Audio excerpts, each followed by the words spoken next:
Hi, Veronica. Welcome in. Looks like a few other people are joining. Hi, thank you so much. I'm so happy to be here. I will turn on my camera soon, so I'm just getting some things fixed. No problem. Totally up to you. I'm going to wait till maybe 2, 3 minutes after so that people can join. I'll let people in as we go on. Sure. Are you Kevin Caher? That's me. Okay, so nice to meet you. I read your book, obviously. Actually, that's Chris Piak's book. So that was the How to Win Right, Jobs and true. Influence Germans, that one. Yeah, Okay, that yeah. one. That was my mentor. So that was 3 years ago. He owned the business, and then I took over for him in January of 2024. Anyways, happy to be here and nice to meet you. Yeah, likewise. Hi, Abraham. Welcome in. Hello, Kevin. Hello, Nice to everyone. see you. Are you in Mexico? Yes. Okay. Geez, thank you for joining so early. Appreciate it. No, thank you for the invite. Of course. So I was just telling Veronica here, I'm just gonna let a few more people join because it just started and usually people join a few minutes late. And I just sent out an email to everyone. So 7,000 people just got an email. Just gonna let people in. Oh, it only went to about 5,000 actually, but that's better. Hi, Naeem, welcome in. Yeah, man. Thank you. You're welcome. Good day. Yeah, we will get right to it in a couple minutes. Prakash, you there? Nice to see you. Hey, Kevin. Hi. Okay. Yeah, we're good. We can start. Thanks. Hey guys, just to let everyone know here, we are recording today. So if it's not something that you're okay with, just let me know. But totally optional. This will go on my YouTube channel afterwards. I'll edit it and everything. But nice to see some people here. And I know I've spoken with a number of you guys here individually. So good that you guys get to hear from other people that are following along as well in the newsletter and what other people are going for and going through right now with their job search. So, what we'll do today is first of all, we'll go over why we're here. I'll just give a little bit of an introduction as well so you have some context. So, today, going to be going through number one, job search strategy overall into various countries in Europe. And most everyone answered Germany as their number one destination that they're interested in. Maybe 70 to 80% of people that filled out the form. And then there was Netherlands. And after that, just a couple here and there sprinkled in. So I'm not going to cover much about Luxembourg and Switzerland today, just a heads up. But we will go over Germany for sure and Netherlands. I've helped people get jobs in the last 2.5 years in both. So I know about both. And over the years with Immigrant Spirit, 13 years now, we've helped people both Germany, Netherlands, as well as other countries get offers, Spain. And so a few different ones. I know some people are interested again in some countries like Luxembourg and Switzerland, but it's not predominant. So I'm not going to go as much into that. But myself, if you don't know me already, my name's Kevin, and I've been doing this now as the lead for Immigrant Spirit, helping job seekers to get offers, to get connected with hiring managers now for 2.5 years, over 2.5 years. And before me, I was a client of this program as well. So I went through this journey. And the reason that we're here again is that there's some hard struggles right now, but there's fixable things. And a lot of it is an approach change and it's at the front. So it's things that you can control and it's locating your effort into more productive and efficient ways with your job search. We'll go into that. So first of all, first part, I'm going to talk about just overall strategy because that was what most people had asked about in their questions, as well as in their most challenging parts of the job search right now. So I will start with that, and then we'll go over into just talk about LinkedIn a bit. So how you can leverage connecting with hiring managers, how to find them, because that's something I'm really good at as well. I'll help you find hiring managers and connect with them in a smart way. We can talk about like how to write a good message. And then we can also talk a little bit about the approach from you as well. So like whenever you guys have questions, feel free to unmute and then we can also talk as well, like open mic, have solutions and share. If you want to just rather ask in the chat, then feel free. You can ask in the chat as well. I'll be making sure that things are getting answered in the chat. We'll probably have some time at the end for a Q&A, and then we'll focus on those. So if you want to wait in the chat until the end, then we can do that. If you have something immediate, then feel free to unmute, and then we can talk about it then. All right. Anyone at the start, do you have any questions that you brought that you didn't write in the form? Otherwise, I'll be happy to go into like overall looking at Germany first, a little bit about Netherlands, talk about overall strategy. In general, I like that you mentioned LinkedIn, because I have heard so many opinions lately about there being ghost postings on LinkedIn. And I've heard people say, okay, LinkedIn is over by 2026. You should just apply directly into the company portal. So if you could dig deeper into that, and in order for us to strategize, as you said. Yeah. Yeah, I will definitely do that. And I see those as well. I see it in the feed of my LinkedIn. People are, of course, talking about, oh, this is, it's just saturated and there's no real good way to get a hold of people. Nothing works, and it's also part of this doom scrolling. People are not very positive on social media in general, as you know, but it's not like a total new thing that people are doing, but there is ways that you can maximize hearing back and your probabilities of hearing back from an individual person. So we'll all go into that in the second part. But really the main idea is when you think on LinkedIn, it's that you're trying to connect with someone on a personal level. And it's hard if you have limited characters and you have limited ability to message them. But if you're able to invest in LinkedIn Premium, that helps. And they're even keeping it concise.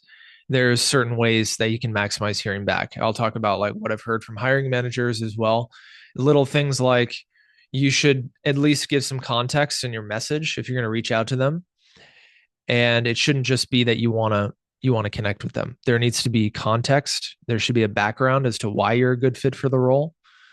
And are you doing that, Veronica? Are you doing that like in a connection request, or do you reach out to people like an email? Yeah, I am. And I also have Premium. I think it does help. Yeah. So if you're connecting with them, so then what I've heard is people don't want to just boom right into it. You want right asking for a call right away. They will see, of course, when you add them, a lot of them will just click on your profile, but just give a little bit more context there. Like what I say is, and if I was a job seeker, is I'm doing this position now. I've been doing it for this many years. As you can see on my profile, I would like to grow my skills at your company. I noticed you've posted, a lot of them post, and you can search if they've posted a role that they're hiring for. I think that you would say, I think that you're the hiring for this role, either based on your post or if they didn't post. Just, I think that you're hiring for this role. I would like to discuss it when you get a chance. Would you have 5 minutes this week to connect? Thank you. Okay. Afterwards, I can send you like a template, Right. but Keeping it human.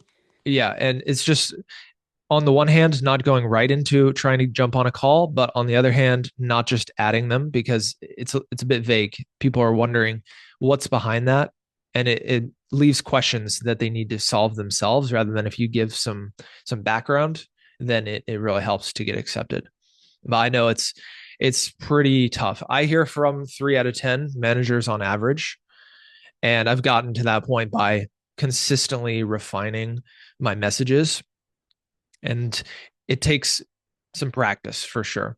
But if you think about the number of applications that people send out, a lot of times I speak with people that they send out 100, 200 applications or more. I had a client who sent out 500 and he didn't get any interviews. And then he finally got a referral from Zalando, and then he got one interview and he got the job afterwards. So we're going to talk about referrals as well later, like the tiers of referrals, because not every referral is the same. And you need to know how to find the right people as well in order to ask for that. And you need to know how to ask for that, because people don't like if you ask them right away for a referral if you don't know them. And a lot of people are doing that nowadays. So if you get the right person, if they're in the hiring team, hiring manager, then if you've built up some rapport with them, ideally first, either in some messages or in a call, then you can naturally ask. We'll talk about that. But it shouldn't be so upfront, just asking a random person for a referral. That's not how it works. And if you get a referral from someone who's not on the hiring team, it also doesn't have as much weight as if someone's in the hiring team. So just because you get a referral, it doesn't mean that it's a-okay, it's going to go through. Then that's the lowest level of referral, is just from a colleague at the company. It's still better than going in with nothing, just on a cold application.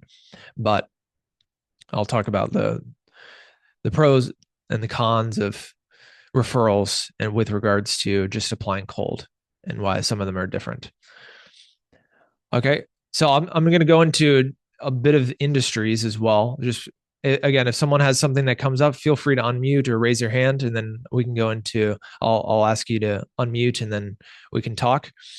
Most people from the form are in IT and mechanical engineering, some sort of engineering role, software engineer, different consulting roles, as well as the third most was supply chain. I know supply chain logistics well. I also worked 2 jobs in Germany in the supply chain technology and for SaaS companies.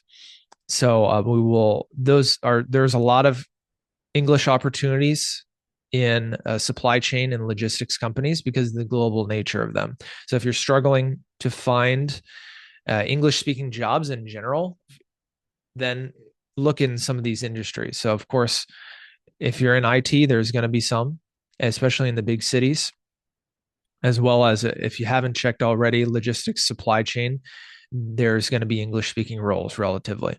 And then of course, non-customer facing roles like engineering, like warehousing, manufacturing, engineering, things like that. Anytime where you don't have to talk with people on a daily basis in the DACH region and speak their local language, then you can be comfortable with going in, proving that you're the best candidate in English first. There's some mistakes to avoid. So one of the things people asked about in the forum is you had asked about how to make sure you avoid common pitfalls, common mistakes. And I'll tell you some of the biggest mistakes for sure. Is that the biggest mistakes is mass applying. So not having intention with your applications and not following up or tracking your applications.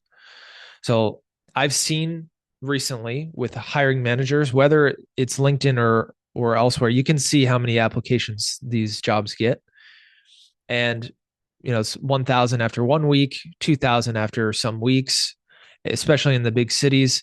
And then LinkedIn requests, it can be 100, 200, 300. It really piles up with the amount of people that are applying and the volume that companies and hiring managers are getting, let alone a recruiter.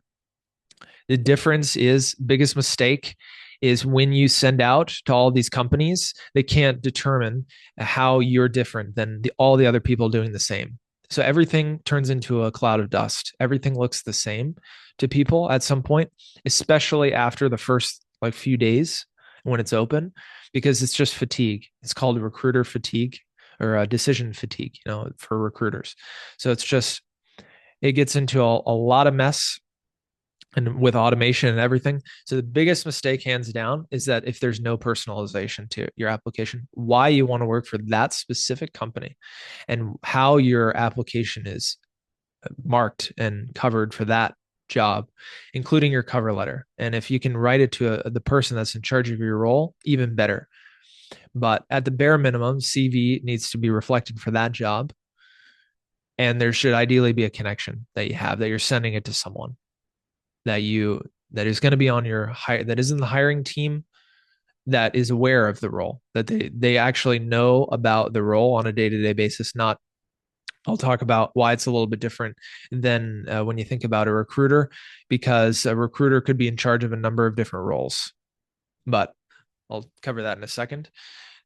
We talked about this a few minutes ago, but not every referral is the same. So if you can find the hiring team, and I'm really good at finding hiring managers, finding the hiring team, I know them and I talk to them frequently, then this is going to be your key. Their answers to the test are going to come from the people that you're going to be working with and for, not the people that are in charge of the operations of hiring, because they don't know the day-to-day responsibilities of each role in the firm. So that's a big thing to understand. Having conversations with people that know about your role and know what goes on a day-to-day basis. Large against Mittelstand companies. That's an interesting one. I saw someone wrote in the forum. There's a lot of opportunities if you're okay to go out of the big cities. So if you want to look at some cities, like one of my clients recently, he looked at a job in Schwäbisch Hall.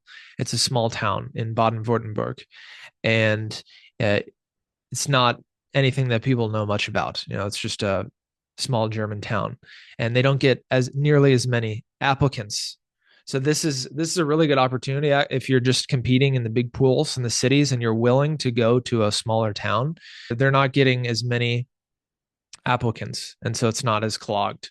So if you're willing to go for smaller towns and Mittelstand companies, we're just talking about less volume of people that you're competing with. It's pretty obvious, but on the other hand, large companies, the ones that you know and you've probably all applied to already from my company's list, they're more capable and knowledgeable about hiring international people. So they know what to do if you're able to hear back from them. The hard part is actually hearing back from them. It's very tough to hear back from the big ones, Siemens, Philips, Volkswagen. Volkswagen's been tough lately as well. So if you see some of these, not all these companies are going in good directions anyway, and it's also harder to hear back from them. If you want to talk with someone and understand, then it would be better to target for Mittelstand companies. Someone had asked about leveraging in-person meetings. I think that was you, Abraham. So this is really, if you have a chance to go and meet people and go to conferences, shake hands, I always advise this, and I'm always looking to do that as well. In this digital age, a handshake and looking someone in the eye and talking with them is really powerful, and it means a lot for them to getting to hire you, because they need to know you and like you and trust you. And then if you're able to do that in person, it makes a big difference. It's hard to make a huge impression on someone if you're just submitting your CV.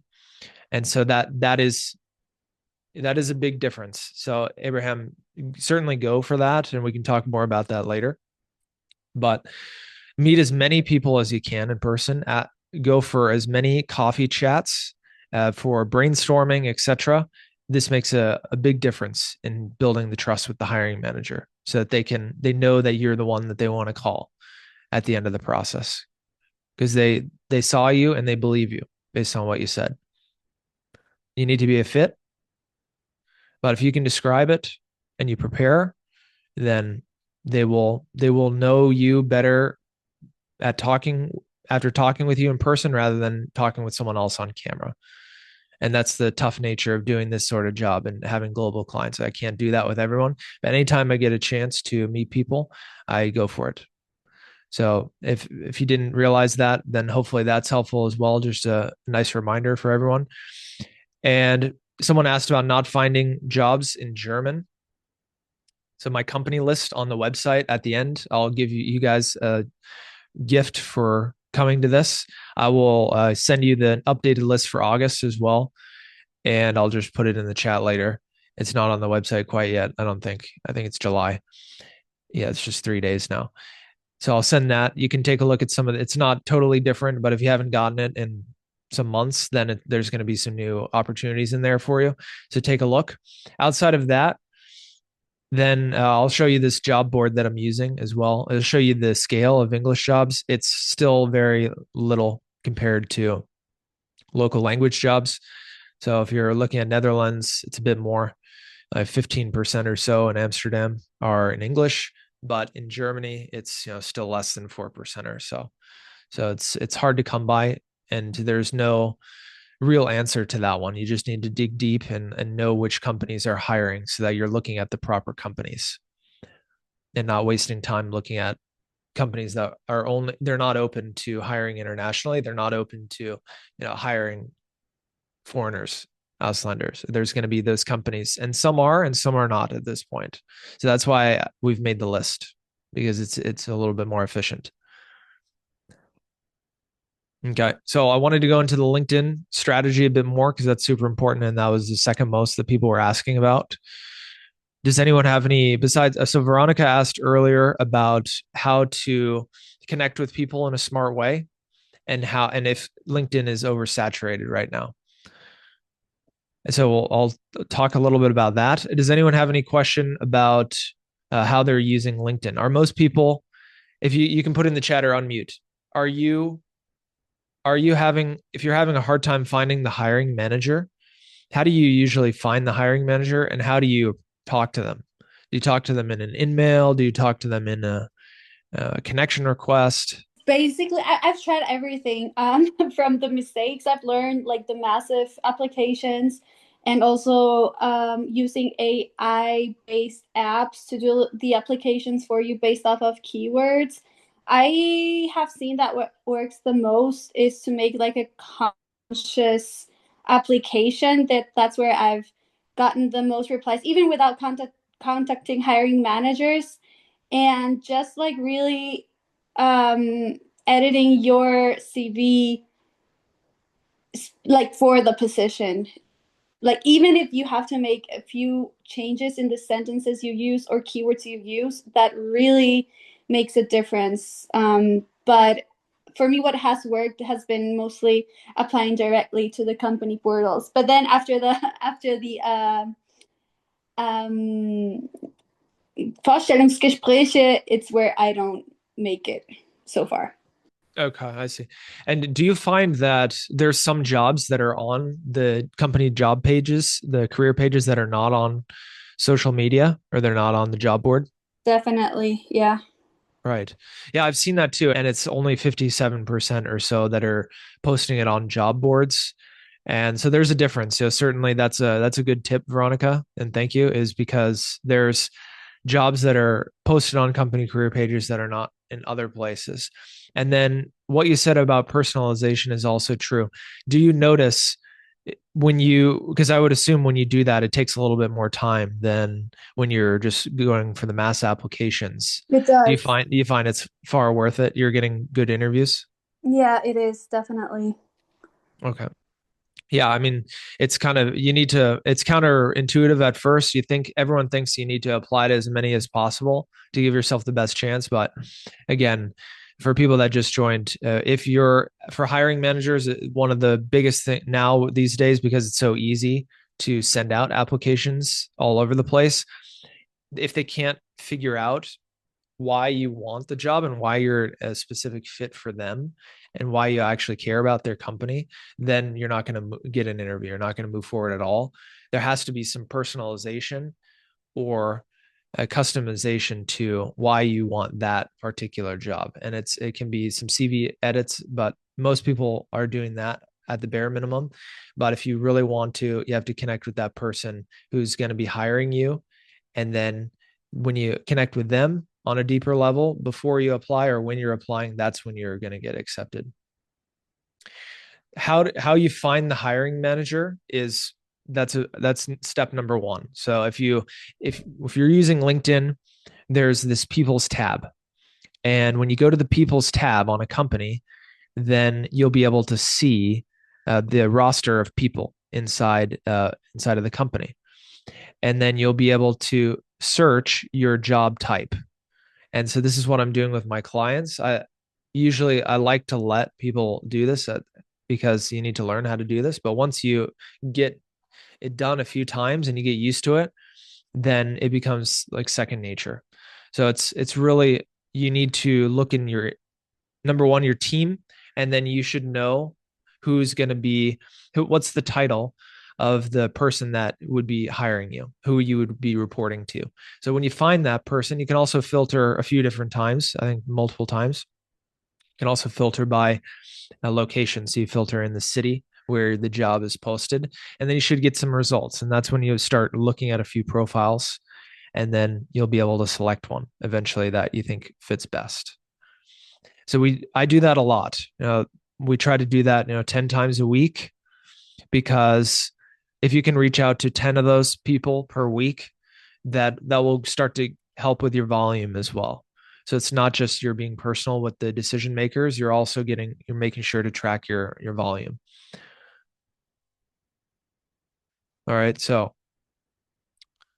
one of the biggest mistakes I mentioned earlier, not tracking the progress and not being personal with the application. So they both go together. When you do those outreaches and you find those people, make sure you're tracking it in an Excel or a Google Sheet, so that you can see who's responded, what stage are they at. Do they need a follow-up? Do you need to find another person? Because after 3 or 4 weeks, 4 weeks maximum, usually the job is gone.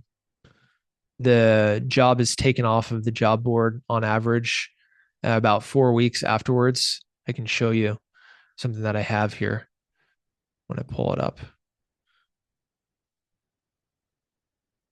I'll get it in a second. But the 28 days maximum apply to the job is what I advise people, because it will go. And there's a lot of jobs that they go cold, basically. You've probably heard. Has anyone heard that the company is freezing the role, or we're no longer hiring for this position?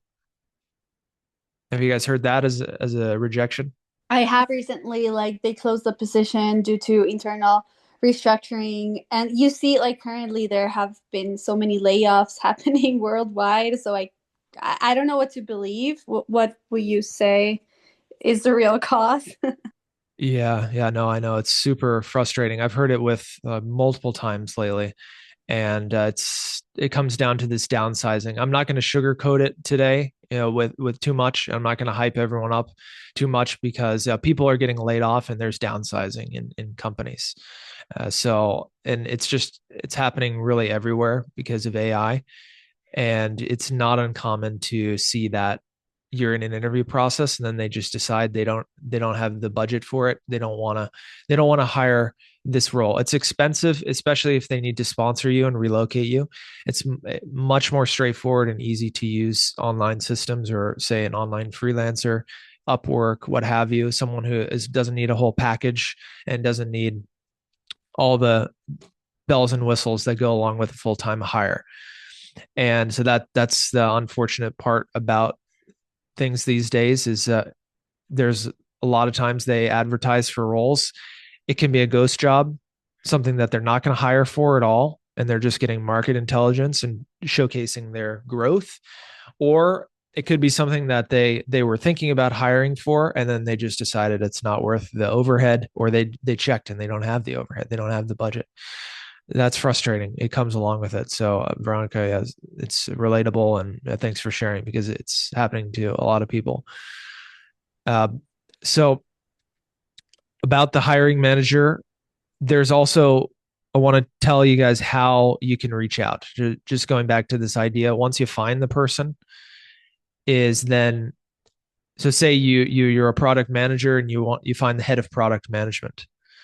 And then if you're going to approach them and have a connection request, you need to write something that is intriguing and attractive to them as to why they think that they should open your message.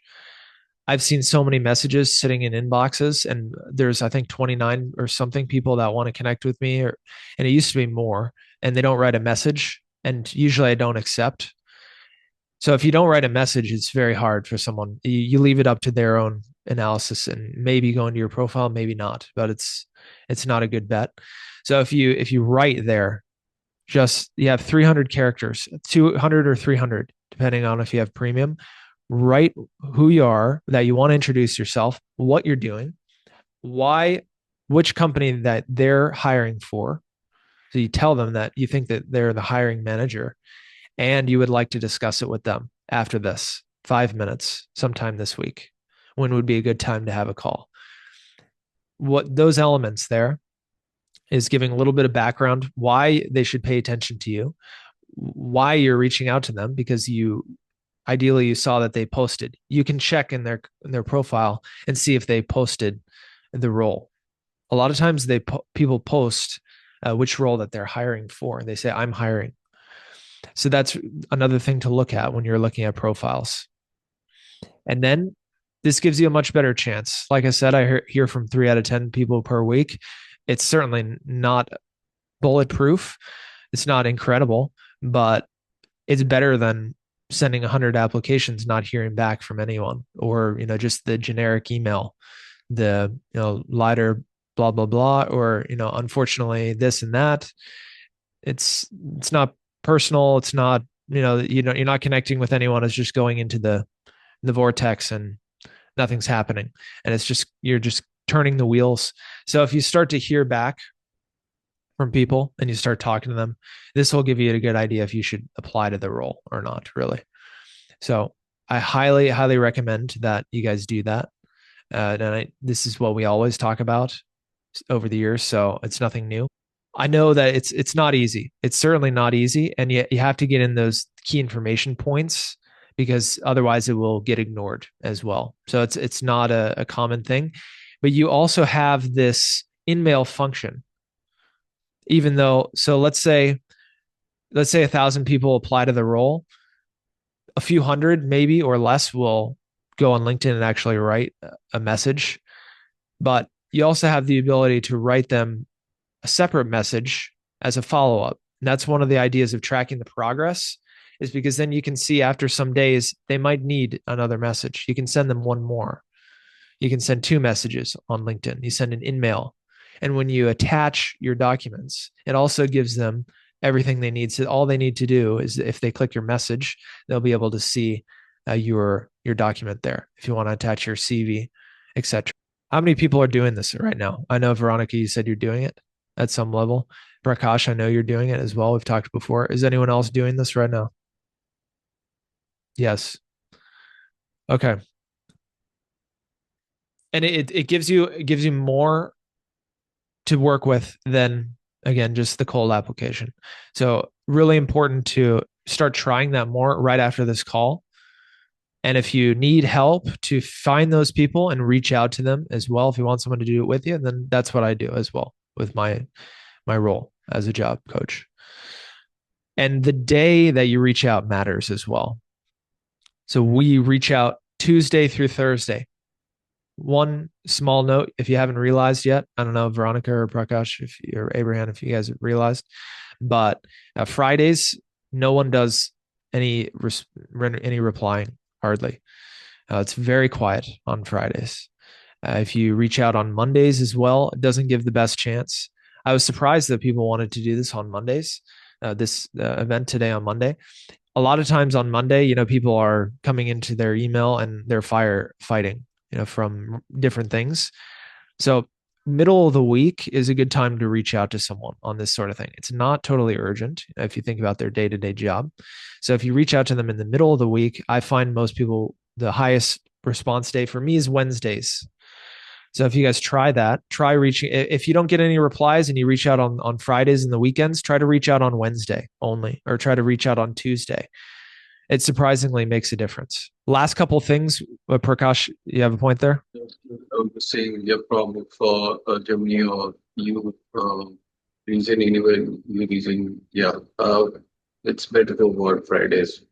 They might not work, or they might have a 4-day working, and Fridays people might look over. So yeah. Right. Yeah, that's part of it. Definitely. I just realized my background is blurred. It's a nice Berlin painting. But anyway, yes, you're right. So people can be being checked out on Fridays, doing whatever they need to do, getting ready for the weekend, whatever. Just think about if you would really be focused on giving someone help on a Friday or not, which would be more realistic. For me, it's also middle of the week. Last couple things on LinkedIn, because people asked about easy applications versus an intentional application. Easy application is not an intentional application. So this is where we're talking about the mass applications that go out. Remember, biggest mistake I mentioned at the start of the call.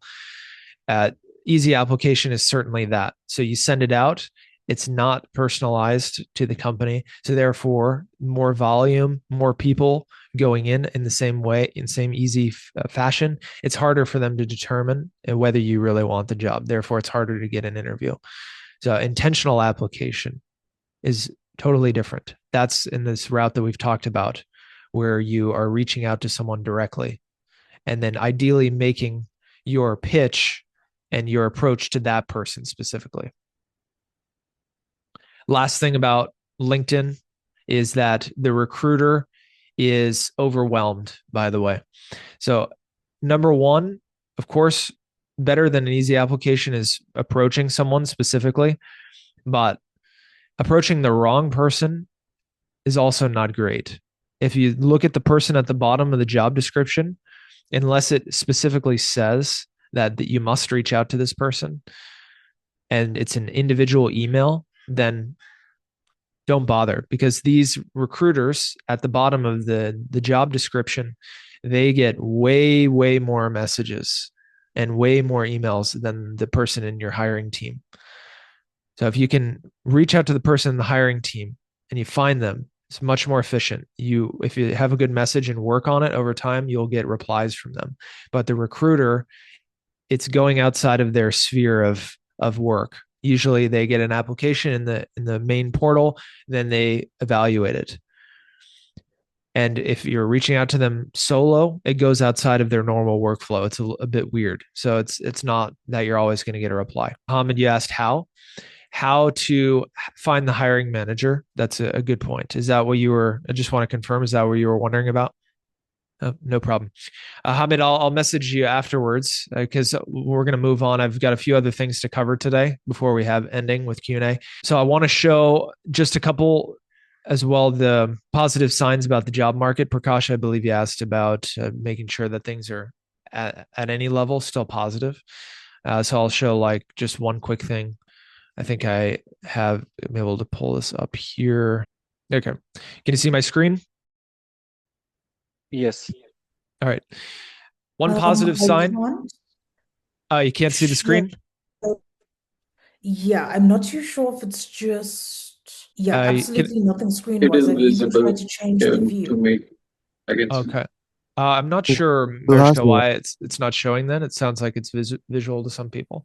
No, I'm also not able to see the I'm not screen. able to see it. Okay, let me see what's happening. Let me just send you, I'm just going to drop it I don't want to spend too much time on this. I'm just going to drop it in the chat and then you guys can pull it up as well on your side. You'll be able to see down in the second table. You can translate it to English as well. There's the job vacancies and the average vacancy time. So the overall number of vacancies and then vacancy time. Okay. So I'm putting it in the chat there. This is from the German government agency for work, Agentur für Arbeit. Second table down on the list, you'll be able to see reported vacancies overall and the vacancy time. The good news is that there's more vacancies month to month this year. So if you're looking back into January, you go up until July, number of vacancies slowly increasing. Vacancy time is decreasing. So on the good part of it is that it's they're making decisions faster, or at least the roles are closing faster. So they're not just staying open, being stale. So that's one good thing. Second good thing, Prakash, is that the referrals and internal hiring is still the highest, just like every year. So I sent out an email to you guys a couple of weeks ago. Is that I'll put it in the chat as well. They polled companies and they always ask about the method of hiring, and the method of hiring this year, last year, at 57 or 27% of hires was either personal contacts or internal hiring. So I'm going to put this in the chat link too. Again, if you need to translate it, go ahead and translate it. The number one posted place is homepage. We talked about that a little bit earlier. All jobs are on the homepage. Most companies use their homepage. It's free, their career page. The job board, if they want to advertise on the job board, out of this number of companies, I think it's 900 or something. I forget. It says somewhere in the number of companies that were polled for this, but 13% less posted on a job board. So that just goes to show where you should look as well. Always check on the company career page. And then if you see the second bar means Stellen besetzt haben, that's how they actually, what the decisive factor was in making the hire. So on the good positive side of things, personal contact is still strong. And that happens every year, by the way. This, you can check back year by year with this, and you'll see that it's always number one. That's why we do this method in general, is because if you can get a referral, and ideally from the hiring team, then that's all the difference. But you have the links there in the chat. Are you guys able to see the links, by the way? I unfortunately don't have the chat on my side. I'm not sure if it's because I'm in the browser and not on the Zoom app. Okay. Yeah, I'm just thinking, Mariska, maybe this is why you couldn't see my screen as well, and the chat. So I'm getting some feedback that people are seeing those. That could be because you're in the browser. Sorry about that. Later I'll send you this. The chat will be repeated. I'll get a summary of it, and I can send you this stuff. Okay. Perfect. Thank So you, Kevin, Kevin. yeah. So Kevin, my question was basically, by the way, around the English speaking job, your 4% figure which you mentioned. So it was about that. These figures that you made showed were those specifically around English speaking jobs or non-German, where regional language is not predominantly required. Sorry, could you repeat it? My question was around the 4% yeah. stat which you mentioned. So how is that stat decreasing? How was the figure in the last 6 months? So that perspective. I see. I'm not sure. I wouldn't be able to tell you exactly how that's progressing with the percentage of English speaking jobs. I'm just looking because I have this paid job board. It's called Bullhorn Text Kernel, and it's telling me right now. I'm not going to share the screen because, again, it's not working for some people and it takes too long. But 31 days average posting duration. There's 38,000 job postings in English right now. So if you do 38 divided by 650, whatever, it should be around 4% or so, I think. And there are some other factors to this. This is including part-time jobs as well. So it's not usually that figure 4% is for full-time jobs. So it's a little bit more if you're flexible with freelancing and part-time, etc. But I don't know. It seems to hover around there the last few years. I don't know exactly this year how it's progressing with the percentage of English speaking jobs. If you see the number of jobs in Arbeitsagentur increasing steadily, then I would assume the proportion of English speaking jobs in the cities are probably about the same, and that there's barely any English speaking jobs. So if you just think about the trends, that's probably the best way to think about it, Prakash. They're not going to, the overall statistics, it's not going to change that much, the percentage of English speaking jobs, but the locations makes a big difference, if that makes sense. Yeah, and also those figures that you mentioned and we are seeing as of now, those were including all sorts of jobs, not just IT or any specific market unit or any specific industry or sector, right? So those are entire figures. So when we segregate those into different, so that figure how much is coming. So probably it's fine. Thanks for the input. I'll probably do some R&D on that. Sure. I can share a place also where I find English speaking jobs in Netherlands, and I'll put that in the chat. But it's really tough these days. Companies are downsizing, and there's people getting laid off. If you follow on Reddit, there's Germany jobs and other subreddits that you can join. You can just see what's happening, and that doesn't always happen. This is just a basic one for Netherlands. Some people probably already had it already, but that's a good succinct list. So it's not a great situation overall right now. It's tough. I mean, I've helped some people get jobs lately. You saw the story I shared recently with Tolga. One of my other clients is getting hopefully, not going to jinx it, hopefully soon in Schwäbisch Hall, which is a small town in Germany. Let's see. I don't want to talk too much more about that until there's more information, but it helps out a lot if you look outside of the big cities. That's one of the things we touched on earlier. They are not used to hearing from top talent, even though there's less English speaking roles. If you can find an English speaking role outside of the big cities, you give yourself a better chance to hear back. Yeah. So I just want to talk about one of the things people asked about. I want to touch on this part, overcoming some challenges. You mentioned some of your challenges. I read them. Moving forward in the process is very hard. Hearing back is the hardest part. So not getting interviews, getting 0 interviews was clearly the highest blocker. And that's always the biggest hurdle. As I mentioned earlier, for people that just joined, I've seen people apply to hundreds of jobs. If you just get in one interview, it can make a difference, because then you actually have a fighting chance to tell your story, and you can be yourself, and you can get a job in that way. You can't be yourself when you're applying, because they don't understand how your application is much different if you're mass applying than the next person. So the number one thing I want you to leave with today is getting discovery calls from those people. Getting discovery calls from people in your hiring team, ideally the hiring manager, so that you can ask your questions before you apply. You can understand what you need to do to get shortlisted for an interview. If you start doing that at scale, you will start to get more interviews. It takes some priming of your message, and it takes a little bit of effort and flexibility with LinkedIn and with email, but it's certainly more efficient and it has better hear back rate than with cold applications going in blind.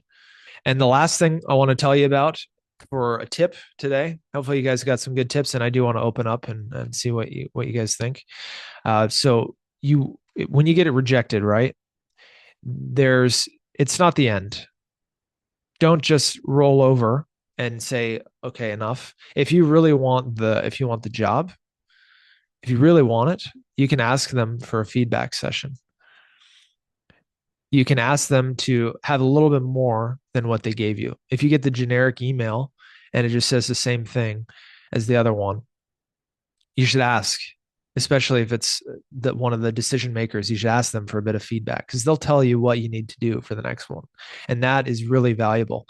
And also, you get a chance to ask them if there's unopened roles that are not posted publicly.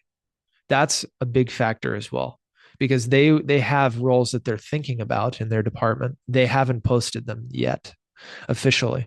They're thinking about it. They're planning it for next term. So you get a chance to ask them about that. So there's 3 fallback questions that you should ask if you get rejected: feedback, unopened roles, and then also, is there another role currently at the firm that you think that you're a better fit for? Most people, they just go on to the next one. They just die and they say, okay, enough. I didn't get it. But if you're talking to someone there, if it's not just the first ATS rejection, you have a chance to get some information. You should, because that'll really help you with your next application, and possibly getting a job with them. And you keep in touch with those people, by the way. You keep in touch and messaging those people over time, because they will remember you. They will remember your name if you were a decent candidate, and they could very well hire you later. That happened with one of my clients earlier this year. It happened after like 5-6 months. It went from not having a role for him to then opening a position at the company for him, because he kept in touch with them. All right. I talked a lot. I just want to stop here. We've got like a few minutes left. We'll have a Q&A. Of course, we can stay later as well. I'm free for another 10, 20 minutes. So if you guys want to stay back, ask some questions, we can open it up. I'll put in the company list for August that is fresh, and then you guys can get some new ideas there as well. Hope you guys enjoyed that. Hope it was helpful. Any feedback or any questions? I have a question, but I might have missed this in the intro, so I do apologize. Basically, one thing that I've recently tried has been using tools like Claude, ChatGPT, all of that to tailor my CV. And with me now doing that, in theory, it kind of like ticks all of the bullets. But so far, there hasn't been a positive response to my CV. So, because I have seen on the PDF viewer that it does show this content was generated with AI, does that sometimes automatically mean a blocker? Or is that just kind of accepted and then German recruiters move on? Or kind of is there a vibe there? Where does it say this content was generated with AI? It says at the bottom when you create something, when you create a document. So, as an example, if you have a PDF and you open it in like the Adobe PDF viewer, right on top, there's a little banner that said, content here was generated with AI. Mm, interesting. Okay. I haven't done that, so I don't know what's happening. But I know that also job posts now, if they use AI, a lot of them are supposed to tell you that they're using AI, or they're at least they're using AI in their evaluation process. So you'll see that too. I think if you submit something with that, I don't think it's a very good look. So I think that that could certainly be affecting whether you hear back. So that happens, you get the label and then you submit it still. I basically only noticed this about like 2 days ago, and I happened to submit that CV 3 days ago. So I kind of Oh. literally only noticed too late. Yeah, I would for the next one just check, make sure to check and see if that's there. Try to get it off, or just copy the information into another document. I would not think that it's a good look if it says that it was created with AI, because they'll probably think, well, why didn't she at least just remove that, you know? So that would be my thought as to why you wouldn't hear back from those. What do you think? You could just take the main ideas and then make your own? It should be pretty straightforward. Yeah, I kind of had done that, but basically, and to say this very plainly, I did get a bit lazy. I basically was doing this one application at like 2 o'clock in the morning, and you can see there's a lot of my fault here. And I didn't actually notice again until like the next day when I looked at it again. And that's when I was like, oh, oopsie. Oh, okay. Yeah, so it's all right. It'll happen, you know, there's mistakes. I think just having a better system, if you get the information from an AI, just, get the summary, make sure you rewrite it a little bit in your own words, take the keywords, etc. It can be good, you put in a whole bunch of information and then you get a summary, or you get like, okay, what are the main key points, or what are the key figures that I need to make my CV with based on this job post. But in order, just you wouldn't want to submit the whole copied, just immediately copy paste. There should be a little bit of, playing around with it. That is that helpful? Yes, that was. Sorry, I didn't realize I was muted, and I'm also taking notes. No problem. Yeah. Hamid, I see that you wrote something in the chat, so I'll answer that. Hamid asked that he has 11 years of experience in finding an employment contract. It's been challenging. Yeah, yeah, it's really hard right now. We were talking about that. I didn't want to talk too gloriously about the job market.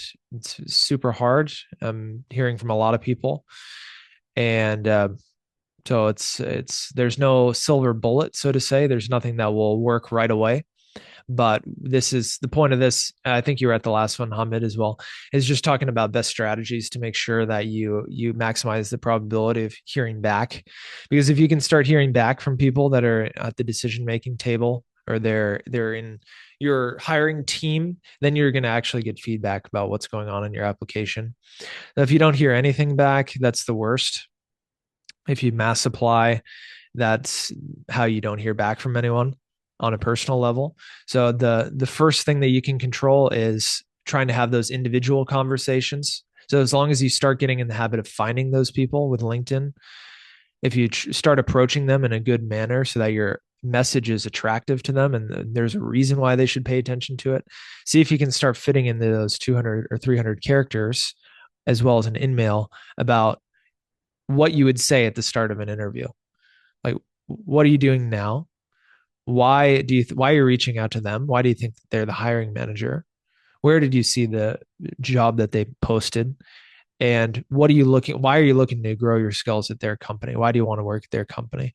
If you can fit that in and if you ask for a connection or you ask for a short call, these are the types of messages that I'm used to making and I help with my clients. And I hear from 3 out of 10 people on a weekly basis. And this is when you start hearing back from people, start talking to them, that's when you're going to start getting invited to interviews, because they will either refer you or they'll tell you the answers to the test about how to make your application. Because when you make the application, there's different things for different companies. And if you can't get a hold of the recruiter, you have to talk to someone you're going to be working with, and then they will help you understand how you can hear back for an interview, or they will give you the best chance. If you get a referral, that gives you the best chance of getting an interview. And of course, once you start getting interviews, you will get a job eventually. If you don't get any interviews, no job. Prakash mentioned about the layoffs and uncertainty being seasoned in IT, how to make a trade-off when choosing companies to target. In English-speaking jobs, focus on small firms, the uncertainty being high. The trade-off for companies as in small firms versus big firms or Mittelstand. So basically, the one which you mentioned, so that those kind of companies which you mentioned. So, for example, in those kind of companies, the uncertainty is poor because the organizational restructuring could be happening at any time. I'm just considering a possibility it could be better, but considering that we hope for the best, prepare for the worst. So, how is it going to be that when we are choosing the company, because we have a small bucket, we have a smaller section where we need to pick up how to choose cautiously, take an informed decision that okay, probably these are the something. If if there is any sort of trend, especially when somebody is navigating in the English speaking job market. Yeah. So I mean, you have the right mindset. Is going for the company types and the companies is a really good first filter. And there's a lot of reasons for that we've already talked about and you know about, because if you can start to look at the companies that are open in general to hiring internationals, then you know that they're going to consistently be posting roles if they're doing decently or if they're doing good. So that's why I have the company list. I'm still going to get it, the most recent one, and put it in. You can filter it by industry. I'm sure you have one of the older ones, but if it's still like a big list that I've compiled. It's 200. But if you want to try to change up your strategy, then you should try something that you haven't necessarily done, but it's slightly different. Now, if you just like step outside of the wheel that you're going through just slightly, for example, Hamburg versus Berlin, or small town, try 10 small town outreaches to managers in Brandenburg versus 10 inside of Berlin, or same thing applies for Bavaria, surrounding Bavaria, I don't know, random town, or Munich, inside of Munich. And so if you A/B test 10 and 10, one of the ones would be, if you're looking already at, okay, which companies are open to hiring internationally, they hire in English. These jobs are in English. But if I want to hear back, let's try Mittelstand companies in surrounding areas versus bigger companies in the main city. Those are the big factors, I think. I was talking about the size of the company and then location as well. The good thing about the smaller companies is that it's not so hard to find those people. The challenge which I faced is even if the company is legit, still, I mean, even the legit companies or large scale companies are ghosting. Every company is ghosting in different capacity or other. So it is very difficult. Even if I try to initiate the communication, be it on LinkedIn, be it on email, they might ignore it. For them, it's a candidate. For them, I'm just another candidate for them. Yeah, so just I'm considering a worst case scenario. Probably I'm just trying to be critical. I don't want to be taking much of your time, but this is just a worst case scenario. I'm just trying to consider. I'm not sure if anyone else has faced. Probably, but I'm sure they have. Yeah, I'm sure they have. So I mean, everyone's getting ghosted. It's just trying to figure out how can you possibly hear something back, or I help people hear back finally, and that's what I do. Is some people that for them, it's just a matter of getting the hiring manager to reply to someone. And if it means that they reply to me on your behalf, then so be it. And then I forward them directly to you. So that's where I come in on all this as well. So understanding the time, guys, I'm just looking, there's a couple of last things here. Veronica, I think already left, but sounds like she found it positive and helpful. Thanks a lot, Veronica, for the kind words. And everyone else, looks like we've got maybe 10 people in here left. Thanks again for joining. I'm going to just give me a second. I'm going to get the company list. Okay. There's the latest company list for August. I had a lot of fun, guys. Hopefully you found it informative. I know it's a lot of information. You can find information everywhere these days, but we have a nice community, and hopefully you guys enjoy following along with the newsletter. And it's nice to get together every once in a while, talk about what's going on. And again, hopefully you get some motivation and insights, and enjoy being here, find it enjoyable and positive. And we can do this more often. So yeah, take care, guys. And I've got my next program coming up on 1 month. We got 4 seats left. If you are interested, then let me know after this. We can have a one-on-one. And the current seat for the 5th seat is 5,000 euros, but there's also monthly as well. So there's month to month as well for individual coaching. That's on the website. 4 meetings over a month, 2 emergency calls as well. Me reaching out to 4 hiring managers, and that's 797 euros. Flexible, renewable every month. CV, cover letter, etc. Helping you make live applications, helping you formulate applications better on your own. If any of those interest you guys, reach out to me individually, and then we will talk. Tailoring down with a few last clients from this last program, getting people finally into jobs people are interviewing. So got to wrap up a few people, and then it'll fly by in the next month. So hopefully hear from you guys. And then September again, as the hiring season starts again, try some new strategies for August. Then September is time to pick up the volume again and take it to the market, take it to your new approach to the companies. So all the best, guys. Talk to you later.